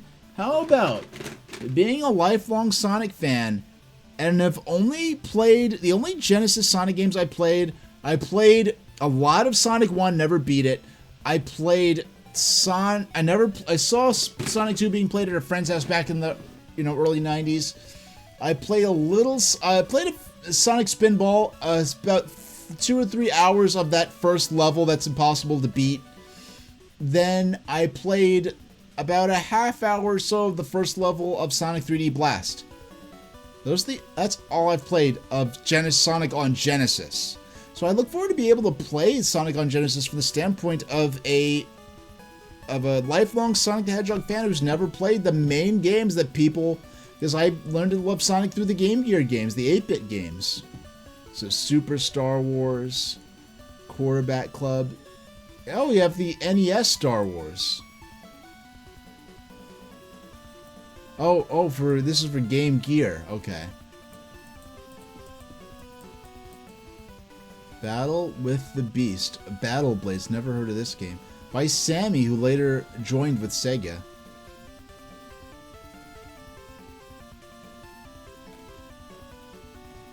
Okay. EGM's top 10s. Oh, wait, you know what? I didn't actually read... We have to go back... We went back too far. I didn't actually read whatever they said for Sega... for Sonic CD. I want to actually read what they had to say. I just kept scrolling after talking about my first... Excellent, excellent, excellent. This CD has got to be the best version of Sonic to date. All the controllers here, the glitches that plagued the second one are gone, and having 70 plus levels to traverse makes this really incredible. Also, the ability to time travel adds wonders to this game, as with changing the future. The bonus stages are cool, but a bit choppy, plus the bosses are a bit weak, but it's still incredible. A 9 here.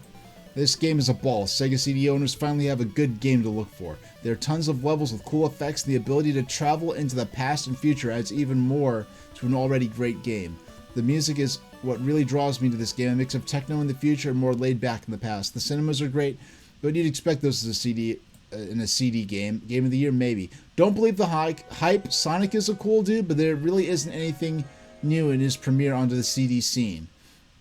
The graphics are pretty much the same, and there isn't a lot here that couldn't be done on a cart.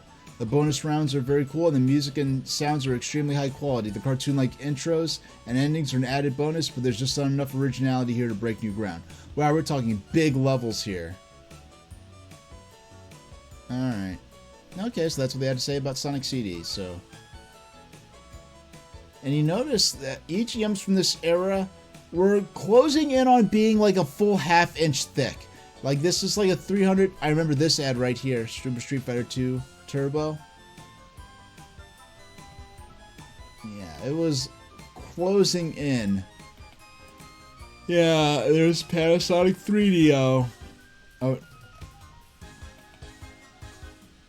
Okay. Yeah, Quarterman, all his rumors. A lot of them were completely made up. Some were actual based on... Lethal Enforcers with a Justifier gun. Game Genie 2. Sega CD Game Genie. Sega prepares for the 32-bit Sega Saturn game machine. An artist rendition of what Sega's new 32-bit machine based... Actually, this looks pretty accurate. This looks pretty accurate here.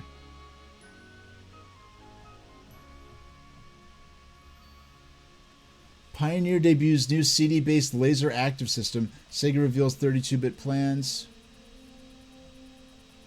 Oh, there's the handy gear again. Handy gear. Why limit yourself? Why limit your... I mean, Game Gear's batteries didn't only last a couple hours at best anyway. And all of this contraption, maybe that makes the battery last longer, but it's so big. It's practically a laptop. Here's the Sega CD32. Madden 94. And this is a 93 issue because the game would come out the year... The title would come out the year before. KB Toys. Miracle Adventure by Data East. Night Slashers by Data East. Championship Pool. Rock and Roll Racing. This is a game I forgot existed. Now here's something interesting. Oh my gosh. It's me again, Terry Aki. And I'm back with game news from around the world. Yeah, I'm sure Terry Aki is definitely a real person and not a pseudonym. While Project Reality may seem like a dream to many, sometimes dreams too come true, and this was one that just may come to fruition. At the European Community Trade Show, ECTS, Nintendo UK Entertainment Limited displayed graphic screens that demonstrated the potential of their upcoming 64-bit Mega Machine. In cooperation with Silicon Graphics of America, SGI, Nintendo had a special behind-closed-doors preview of what we consumers can expect from its launch in late 95, more like late 96. A series of running demos, all from prototype machines that utilized the new Silicon Graphics chip, were set up, giving us a glimpse of what may be the future of video games. These graphic representations redefine what we call video games. It's possible to make the graphics here interactive. If it's possible to make the graphics there interactive, it's possible that all sorts of doors will open up. If Project Reality makes full use of the Silicon Graphics machines like the demo showing these pictures, this system will possibly be one of the greatest game machines ever. I guess we'll have to wait until the next show to find out more information. We got graphics approaching this. Not quite, of course, because these are all pre-rendered CG, but... What do we got here? And of course we got music from Tetrasphere, a Nintendo 64 game, appropriately enough.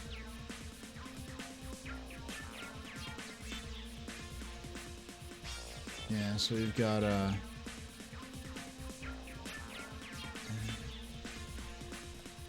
Boxing Legends of the Ring.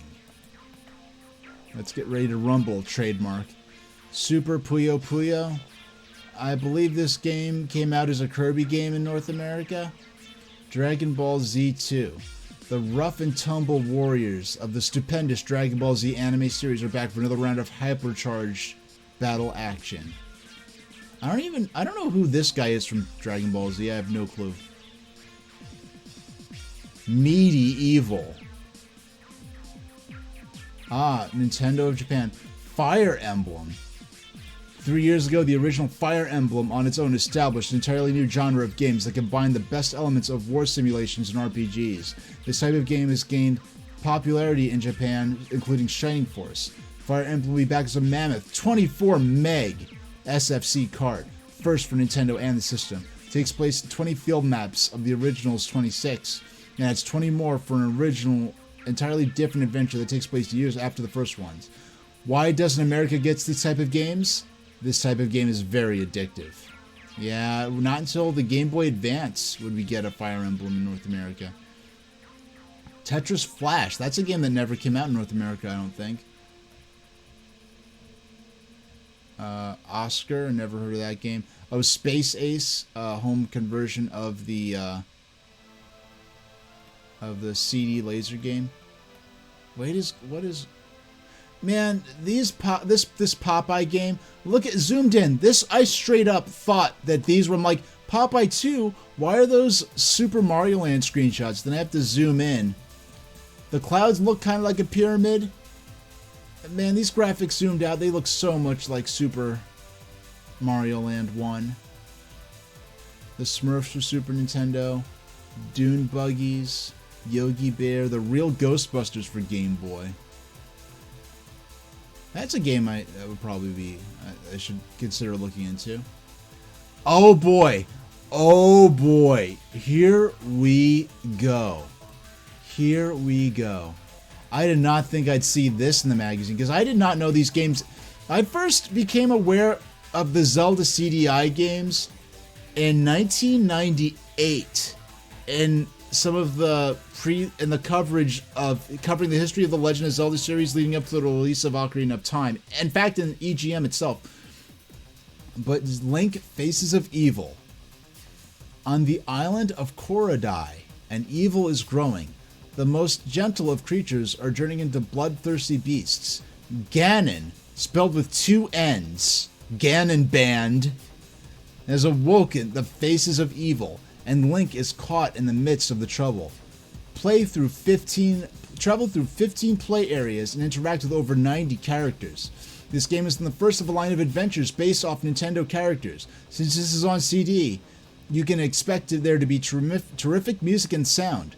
Could this be the bridge between Nintendo and CD-ROMs?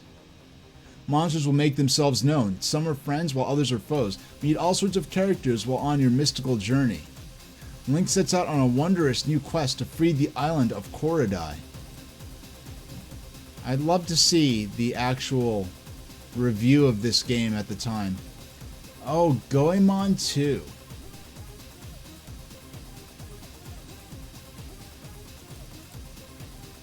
Yeah, they released the first of these Super Famicom Goemon games as The Adventures of the Mystical Ninja, and they renamed, in America his name was Kid Yang, but that's all that's different with this. Yeah, they renamed Goemon Kid Yang, and they renamed Ibisamaru Dr. Yang. Oh my goodness. Yeah, and one interesting thing, Goemon is traditionally, he uses a pipe. Sasuke uses daggers. But Ibisamaru's weapon always changes in each game. I know in the only Mystical Ninja game I've really played, the one for Nintendo, the first one for N64, he uses a hammer as his weapon. So Twin B, Rainbow Bell Adventures. This is a sequel to... Yeah, this right here is a sequel to, well, effectively a sequel to Stinger on NES. I don't know if that came out in North America. I have some Twin B game for one of the Super NES or Genesis Classic Editions we got here. So we got Super Mario All-Stars. Oh, these are these? Oh, what is this? Cool Ball. What's a little round guy to do? Here you are bouncing along happily in the pre-dawn universe with your girlfriend. The pre-dawn of the universe. This looks like a pachinko-y kind of game?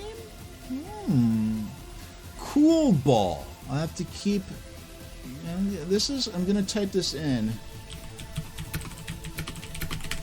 Cool Ball for Game Boy. This is a game we're going to have to check out the... We're going to check out the... after the stream. This might be something I play down the line. Cool Ball. Super Tecmo Ball. Look at this. We're only halfway through the issue. We're only halfway through the issue. You know what? But we'll make it halfway through the issue. We'll stop for tonight. Because this issue is absolutely massive. What game is this? Your Time Will Come. Time's Up. Okay. Super James Pond. What is this?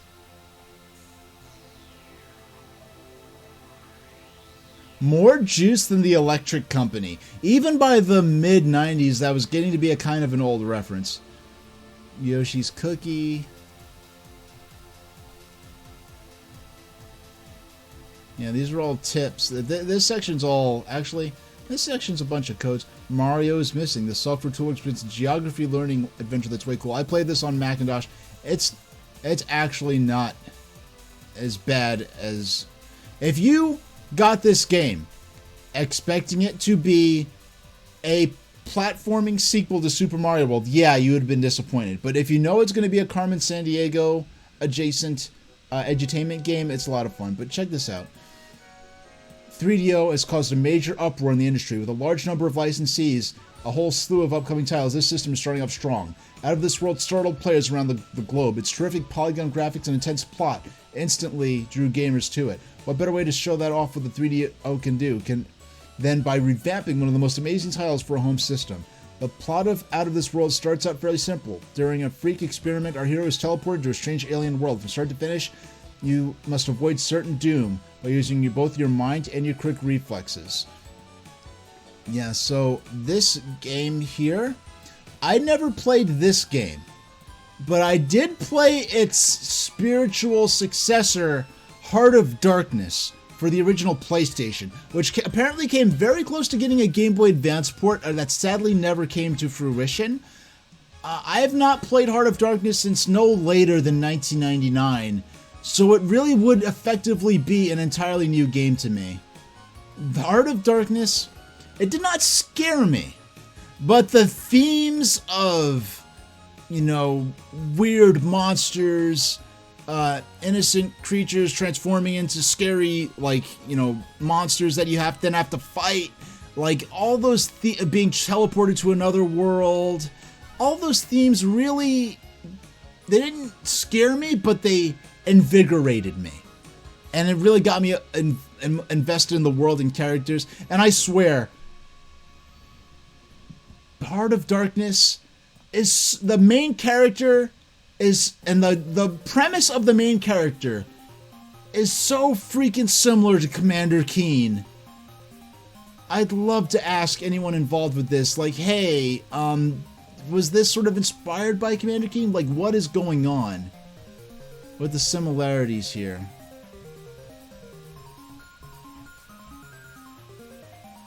Alright, we're closing on the halfway point. At the halfway point, oh, look at this. We got another animal mascot with attitude in the early 90s. Rocky Rodent.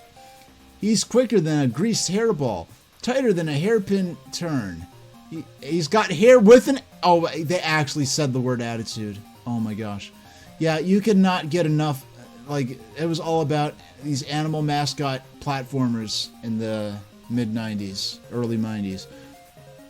So here's Miss Pac-Man. I played the Game Boy version of Pac-Man. I never played the Game Boy version of Miss Pac-Man. And Miss Pac-Man being a character, Miss Pac-Man in all her games being in permanent, like forever limbo pretty much. So Sonic CD, I don't want to read too much into this. Because I don't want spoilers for this game. So Sonic Chaos. Now this is something I'll... Wait, so... Oh, we got Sonic Spinball here. Yeah, this we played some of... And, yeah, this Sonic Spinball we played, I played, not... I say we, like I was streaming then. That's not the case. Yeah, I played 3 or 4 hours of Sonic Spinball on Genesis back in my college days on the Wii Virtual Console, and I never got past... I had a blast, but I never got past that first level.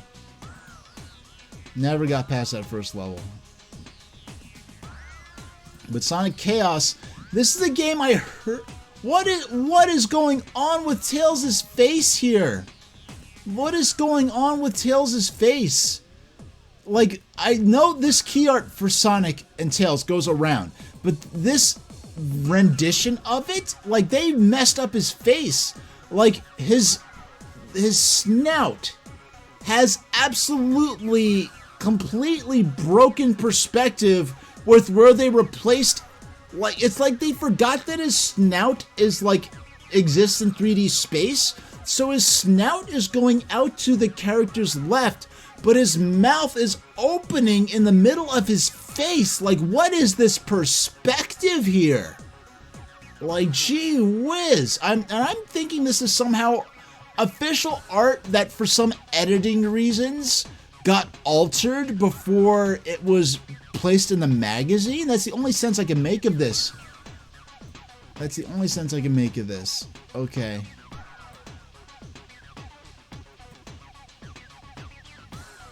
Okay. Yeah, so Sonic Chaos was not a game I realized was an actual proper platforming game. I did not realize this was a Sonic game. like in the I thought for some reason I thought Sonic Chaos. You know, I think the cover for Sonic Chaos had Sonic jumping on a spring, and there were lots of blocks, so I thought it had something to do with matching blocks or something like that. And now, once I played the Master System version of this game on the Wii Virtual Console, and I effectively blasted through the game, nearly beating it in a single sitting. I got close to the end, and I just got bored and stopped playing, or I just got up and went and did something else. Okay, here's where we'll stop. This is a special feature on the Super, you know what? A Super FX racing game. I'm not sure if it even came out or not. So, with that, how about I change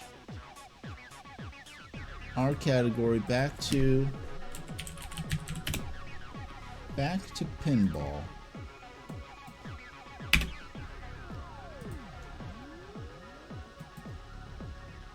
And we move our layout. You know what? We didn't even actually get to I don't know. I don't know. Let's close it out with, oh my goodness. I'm just looking at how significant the cartridge, I don't know if you can see how crooked the cartridge is inside the analog pocket, but it is significantly crooked. But the game was still running fine. That's interesting, how much leeway you have. And to talk about the analog pocket for a moment. I know there's some people who are like, oh, this law is like, oh, the analog pocket's useless because the back is unprotected. Because the reason the back is unprotected in this way is so that Game Boy Advance cartridges will fit flush into it, but you can also plug in. You really have to, in my experience, go out of... I've never had problems with the cartridge being jostled while I play it. I really haven't. But people have... Oh, you know what? Okay. I have to remember to...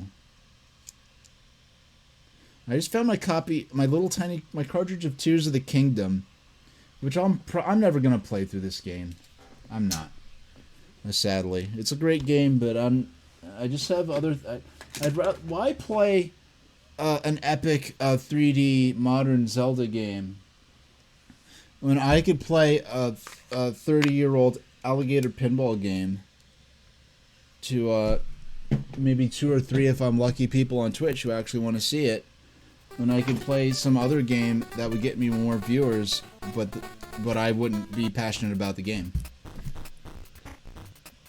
I say let's just one round for the road, and then we'll call it a stream.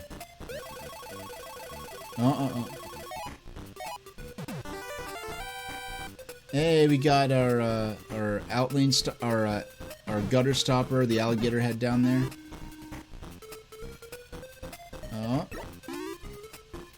And we can see at the bottom of the lowest screen, there's a little indicator right next to the launch lane and the plunger, saying how many balls we've got. And launch. And yeah, when I was playing versus pinball, when I was like really grinding at it, I was having great, like, you know, 3 or 4 hour streams just playing versus pinball, seeing how far I can get. And I'd have other things going on, like, I know one stream I did which was really great. Actually, no, I think it was, I can tell you when it was Election Day 2020. It was Election Day 2020. What I did was, I had a bunch of scores that I had recordings of, but I did not actually take those scores down for my spreadsheet at the time. So what I did was I had hours and hours of versus pinball footage to go through. So what I did was I took a recording of all my, I made a single video of all my versus pinball footage that I hadn't recorded the scores for. I had that in the corner, and I had my spreadsheet that I was building, and I don't think I preserved this stream, sadly. But what I did was I had, like, Computer Chronicles and some other, like, dorky VHS tape type, you know, old gaming stuff going on. while I was... Okay. While I was playing that, well, I was running that and commenting on it while I was sort of scrubbing through my video to look for my end game scores. Because the frustrating thing about Nintendo's versus Pinball is that your final high score only appears on screen for several seconds. It doesn't stop and wait for you to write it down or anything like that. So during that moment, what I have to do is nab a screenshot using the screenshot button on the Nintendo Switch controller to be able to... Shucks. Yeah, you'd be able to record the score and then go through all my screenshots of my final scores and then add them to my spreadsheet. I probably won't do it now, but honestly, I think I have enough scores to get some, decent average of what my average score might look like in this game. Now, it's a lot more, even though the graphics, like the ball graphics, like all the graphics are a lot smaller, a little less detailed than in Kirby's Pinball Land, since the point of the game, the star of the show is just the fact that you're playing pinball. Whereas Kirby's Pinball Land, it's a bit more about having the recognizable characters and theming. But with Kirby's Pinball Land, you are trying to accomplish a specific concrete goal. So not being able to, I guess, get as far as you might hope, it has an element of added frustration that you really don't, that I personally don't really experience here. Because when I play this, I'm just like, okay, just keep the ball in play as long as possible. Aim for those targets to get to the higher parts of the board so you can score more points. There's no element of, oh, I've got to beat a boss to get to advance towards a concrete end to the game. And that's what makes Kirby's Pinball Land and Sonic Spinball a little more frustrating.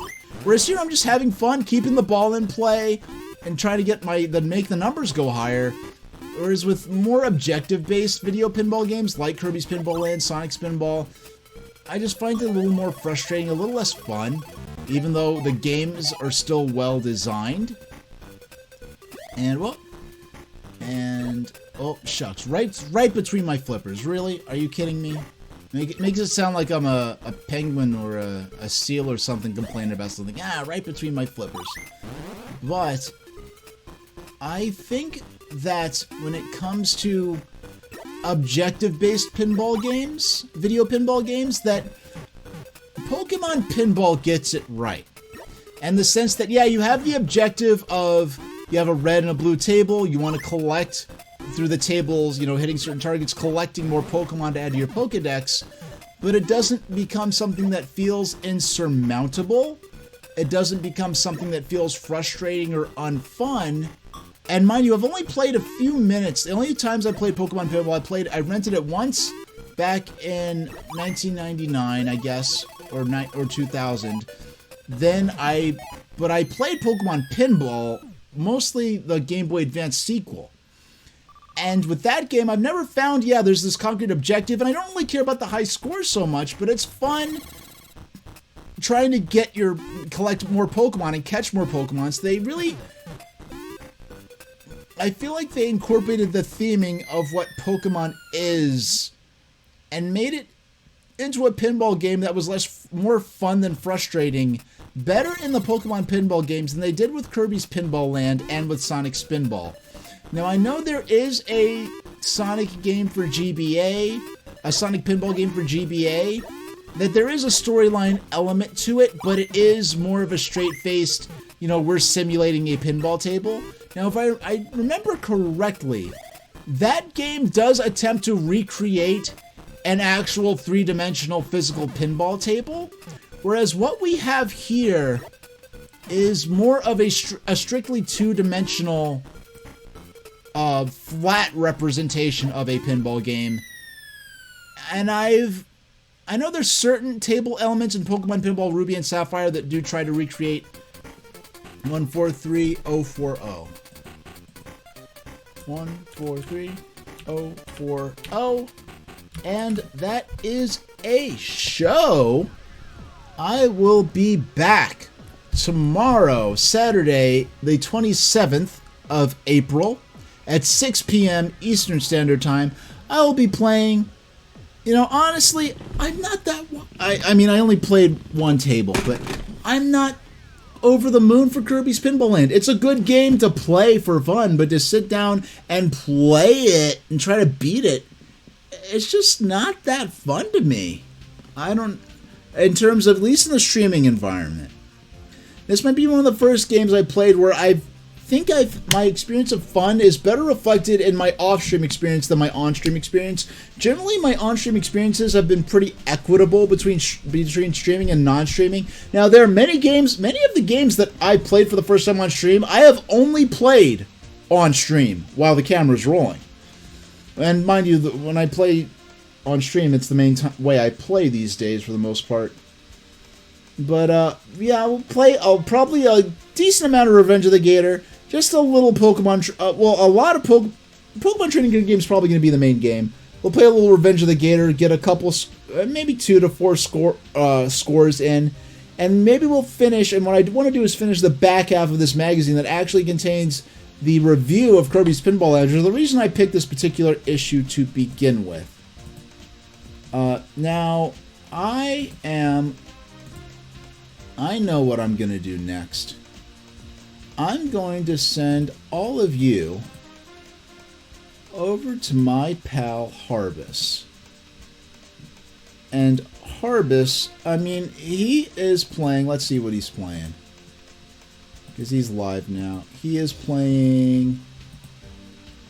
Oh, he's playing Factorio. Yeah, Harbus loves his strategy games and his some war games, some tank games here and there.